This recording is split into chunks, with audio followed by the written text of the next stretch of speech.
She stood there, shivering in the cold, her thin hospital scrubs soaked from the icy rain. People passed her like she was invisible. Cars zoomed by, splashing muddy water, none slowing down. Then came a silver Rolls-Royce, gliding like a ghost through the storm. The tinted window rolled down and a voice, calm, commanding, said 6 words that would change her life forever. "You're coming with me. Right now." And just like that, everything she knew shattered, and something entirely new began. Brenda had never believed in miracles.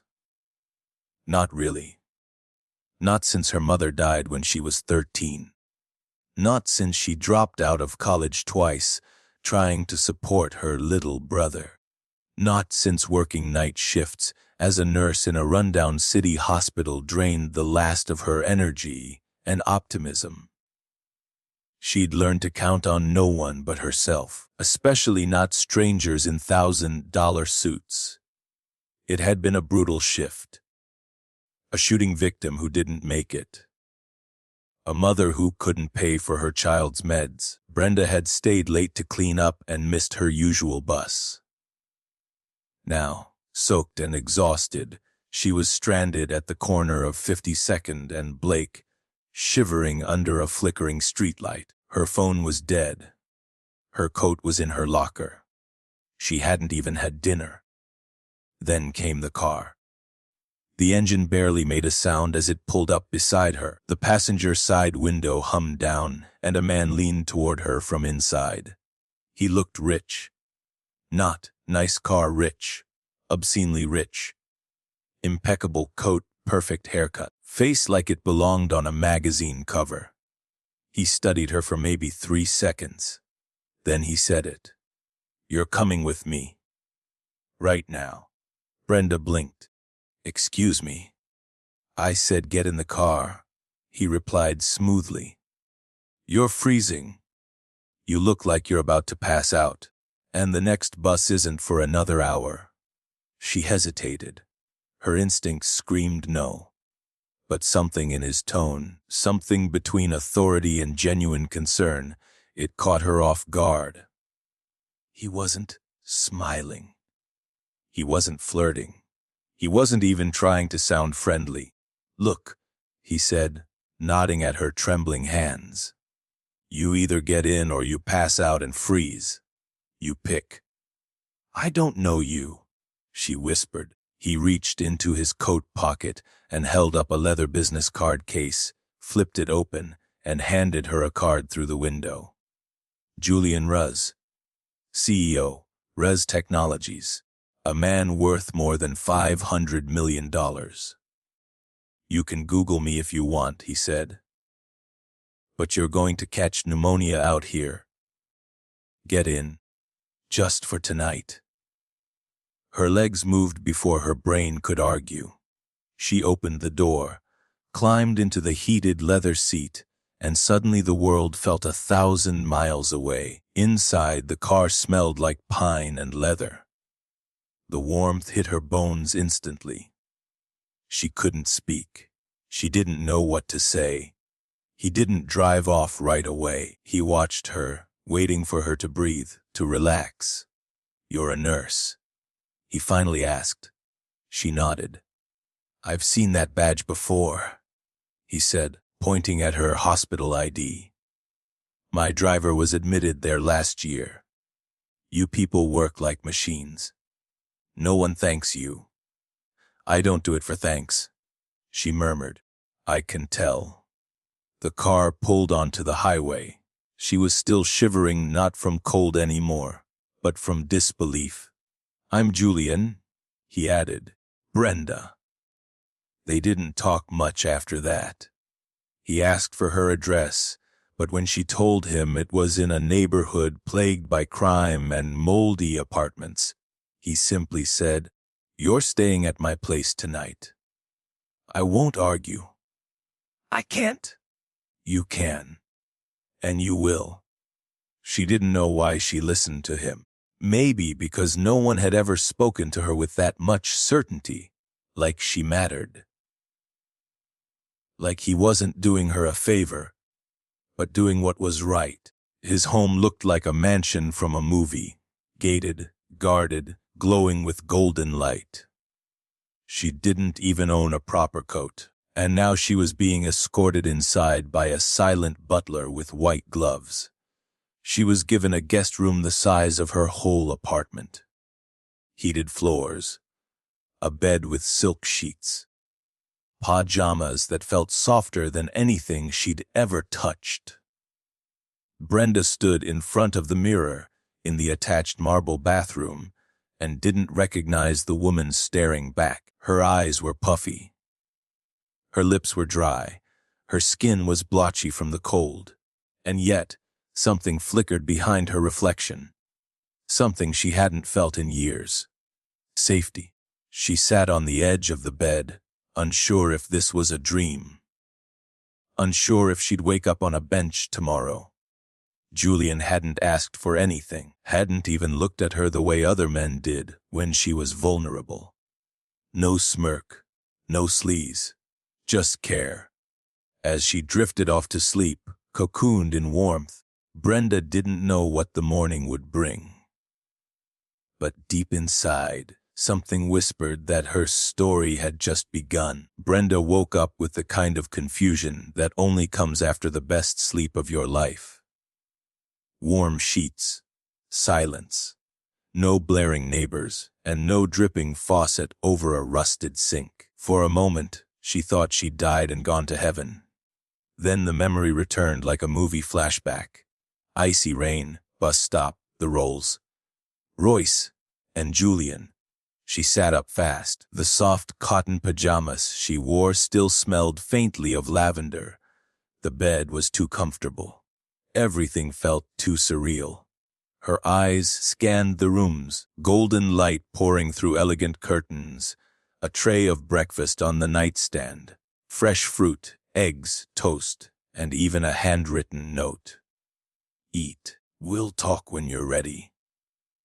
Jay. She stared at the note like it might disappear. What kind of man did this? What kind of stranger opened his home? No strings, no expectations. She took a bite of toast just to make sure she wasn't hallucinating. It was warm, buttery, real.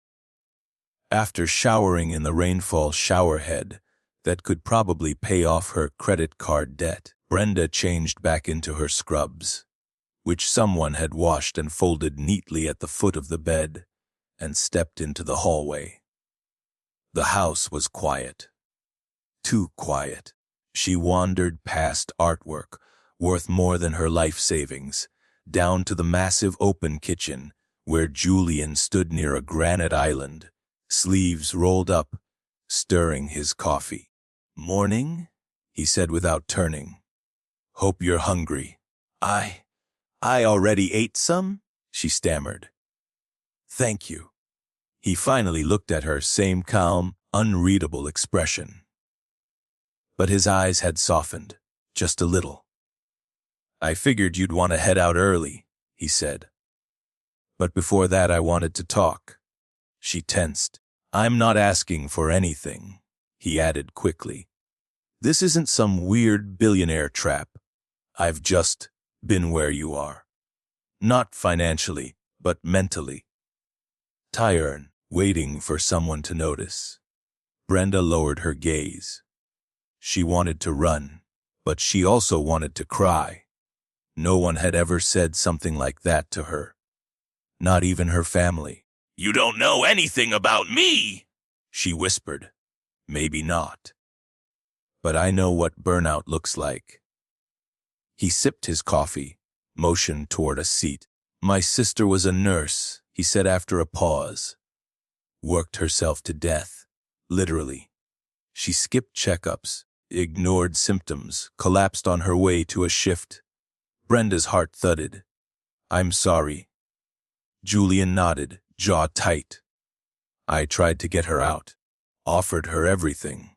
Early retirement, vacations, help. She refused, said her patients needed her. Brenda understood that too well. She wouldn't stop. He continued. even when her own body begged her to. He turned toward her fully now, placing his cup down. You remind me of her. A lump formed in Brenda's throat. She sounds brave. She was, and stubborn, like you. She laughed. Just a little. It felt strange coming from her, like it belonged to someone else. Julian tilted his head. Why haven't you left that hospital? Brenda swallowed. It's the only job I could get without having to move. My little brother's still in high school. He lives with me. If I leave, he's alone. You take care of him. Since I was 20. Julian seemed impressed, and no one helps you. Brenda shrugged. Who has time to help people like me? He gave her a long look. I do. The silence between them thickened. She didn't know whether to feel insulted or saved. I'm not a charity case, she said quietly. I know, he replied just as gently. But you're a human being, and humans deserve rest, dignity, a break. She sat down slowly. For the first time in a long time, she allowed herself to be still. I don't even know what that would look like, she admitted. Julian reached into his pocket and placed a folder on the table.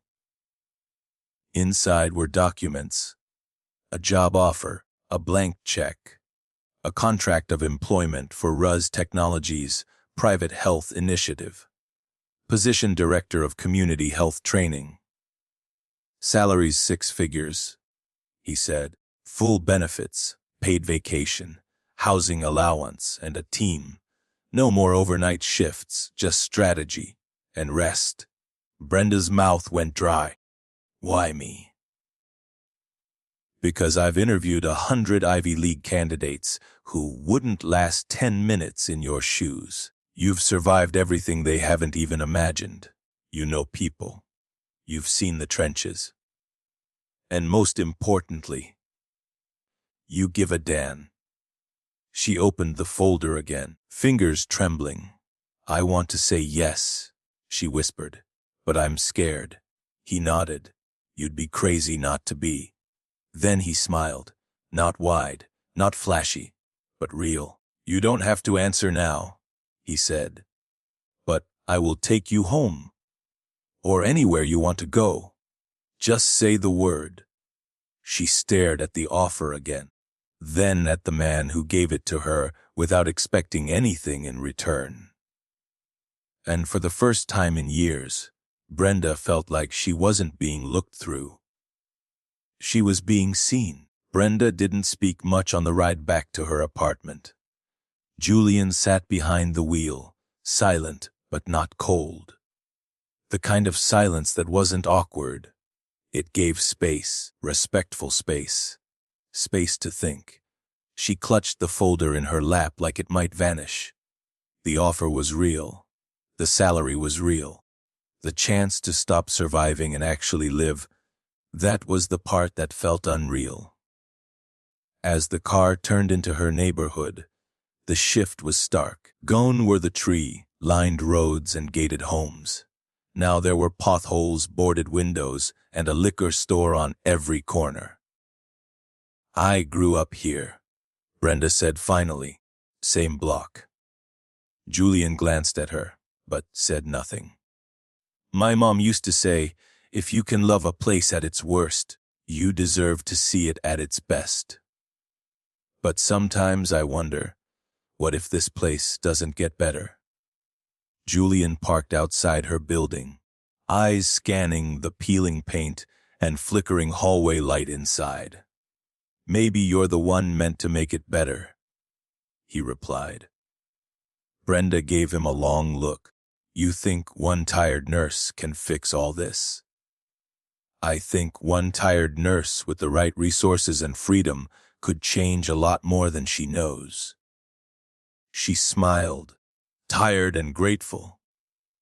You always talk like that. Only when I mean it? She stepped out of the car, folder in hand. Thank you for everything, even if I don't take it.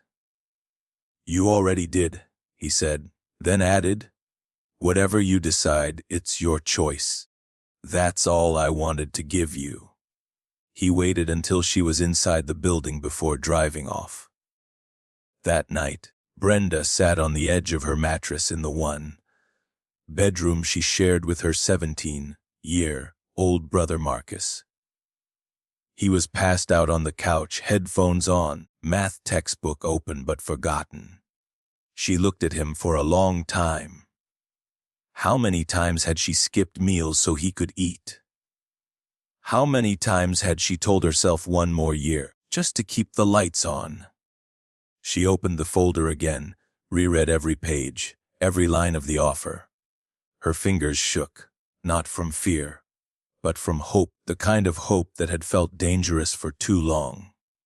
She didn't sleep that night.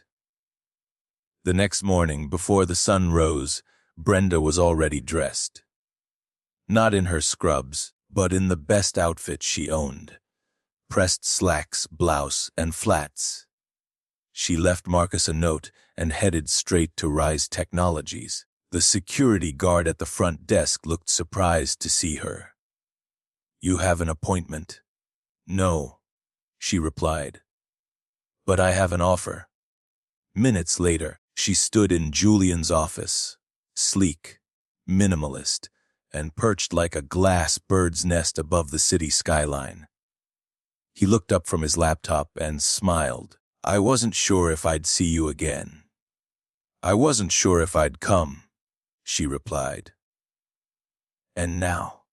She held up the signed contract. I'm in. Julian didn't grin, didn't clap. He just stood and extended his hand like this was any other professional exchange. But to Brenda, it was everything. Over the next few weeks, her life transformed. She was given her own office, a smart, motivated team, a company car. More importantly, respect.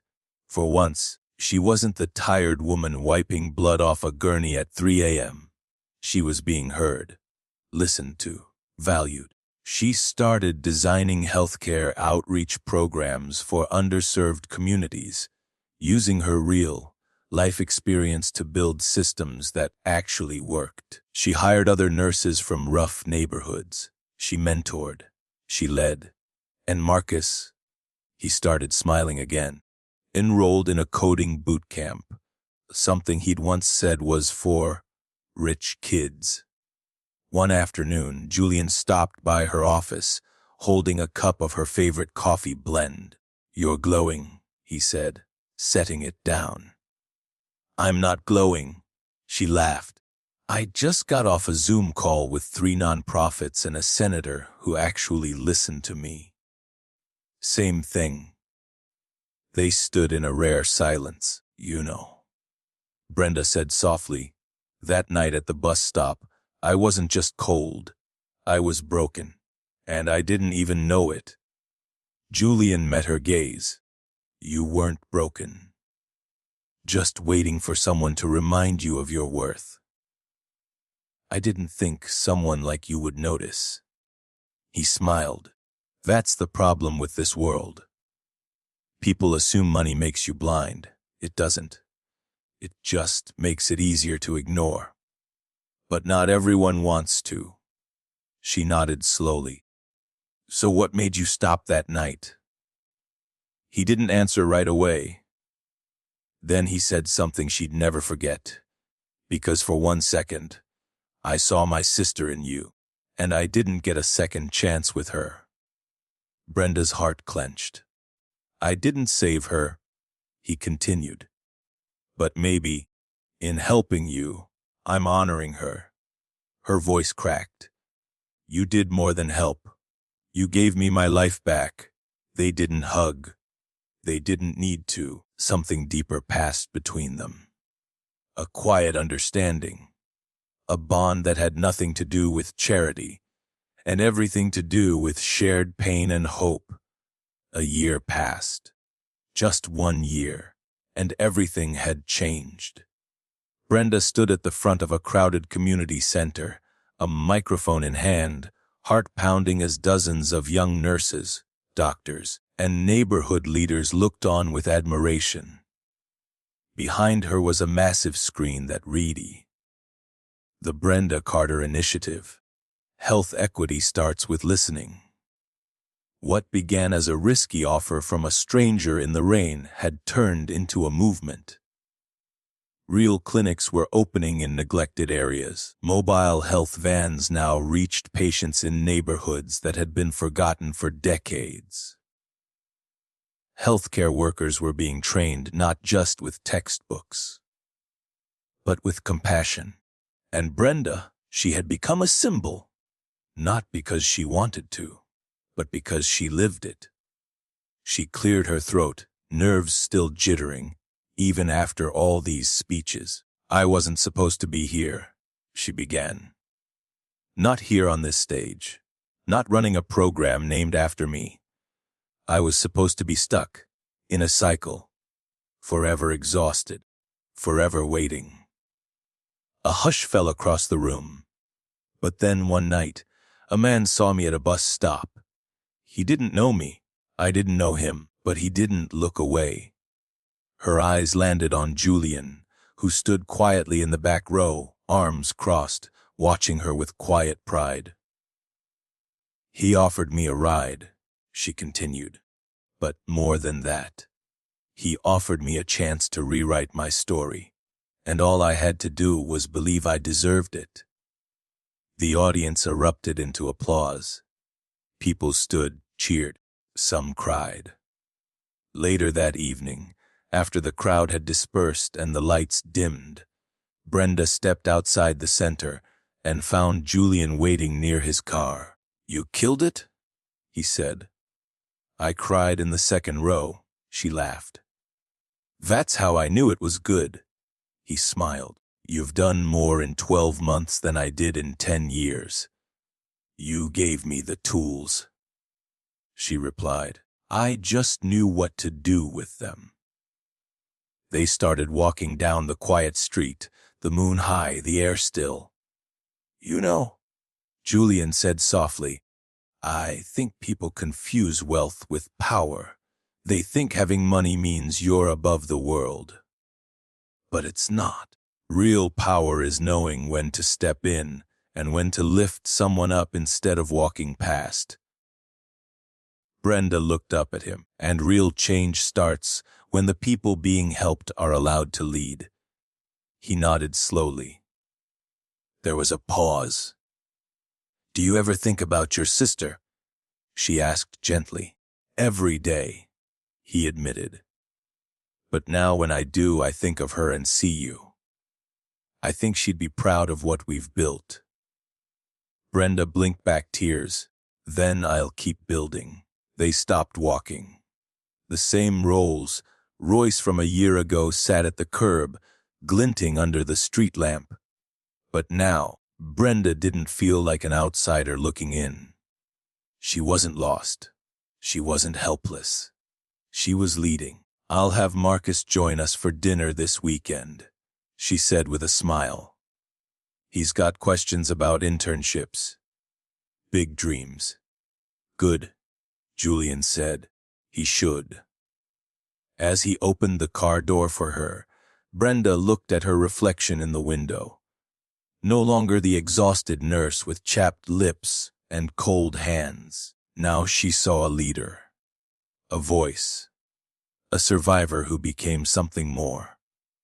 As they drove away, lights fading behind them, a thought echoed through her mind, one she would carry forever. Sometimes, all it takes is one moment, one person, one night to change your entire story.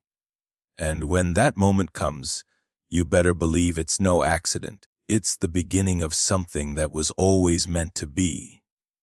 If this story moved you, inspired you, or reminded you that one act of kindness can change a life, don't forget to subscribe to our channel. Live Truths. Your support helps us bring more powerful, emotional stories straight to you. Thank you for watching.